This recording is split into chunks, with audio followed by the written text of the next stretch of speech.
Juni, itu alhamdulillah kita sudah mulai ada kenaikan gitu ya.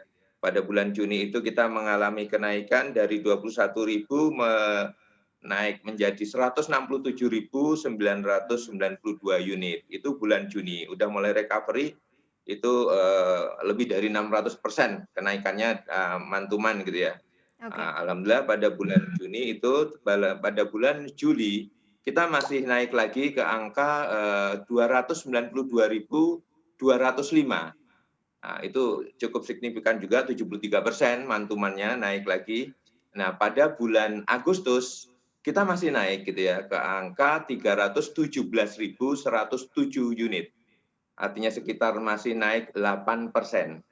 Nah, sampai dengan bulan September memang data kita belum lengkap, tetapi trennya sih masih naik. Demikian, Mbak, kira-kira Oke, gitu ya. berarti secara historikal di kuartal terakhir di setiap tahunnya itu sebenarnya akan menunjukkan angka kenaikan begitu ya Pak ya. Tapi kalau Anda prediksikan akan seperti apa di tahun ini nih Pak Hari?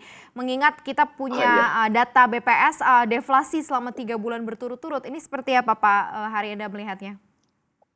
Jadi sebenarnya ini anomali ya untuk 2020 ini. Normalnya sih biasanya kita akan naik pada puncaknya itu sebelum pada masa Ramadan itu ya, sebelum lebaran itu. Di situ mulailah nanti ada sedikit turun karena adanya pasca, lebaran ada anak-anak masuk sekolah segala macam itu.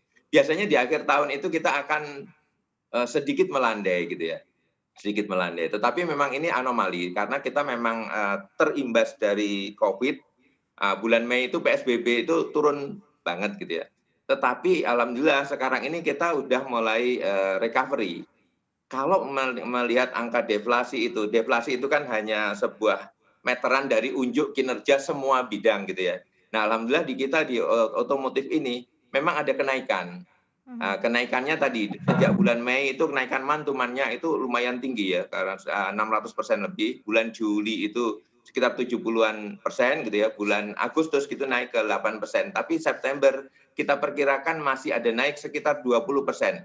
Jadi kalau kita melihat tren, deflasi yang ada, semoga kinerja di sektor otomotif ini justru bisa, terutama di roda 2 itu justru, kita harapkan recovery-nya tetap berlanjut ya, seperti itu kita harapkan, Kalau Mbak. dari secara keseluruhan aktivitas dari sisi aktivitas produksi untuk khususnya anggota IC sendiri sejauh ini seperti apa? Kemarin kan sempat ada PSBB, kemudian ada PSBB ketat lagi, kemudian Betul. transisi begitu ya. Nah sekarang apakah secara keseluruhan sudah mulai full lagi aktivitasnya ataukah juga masih menunggu begitu karena juga masih kondisinya masih PSBB transisi seperti apa nih Pak Hari? Ya, PSBB yang paling signifikan itu adalah bulan Mei. Saat itu kan memang aktivitas, produksi, dealer, leasing company, logistik, semuanya itu kan kita terimbas itu, sehingga memang jatuh, sangat sangat turun lebih dari 90%. Tetapi sejak yang PSBB, transisi, terus kemarin sempat diketatin sedikit gitu ya. Tapi kan tidak menutup semua kegiatan seperti pada bulan Mei itu ya. Kita masih bisa tumbuh walaupun, di 2 bulan terakhir ini tren pertumbuhannya tidak setinggi pada bulan Juni dan Juli gitu ya. Sampai akhir tahun kita perkirakan sih kita akan turun itu terproyeksi. Kita punya target itu awal 2020 itu adalah sebesar 6,4 juta. Tetapi pada akhir bulan sampai dengan bulan Desember nanti kita perkirakan kita akan terkoreksi sampai dengan 40 sampai 45% atau kurang lebih lah angka tengahnya itu 3,7 juta.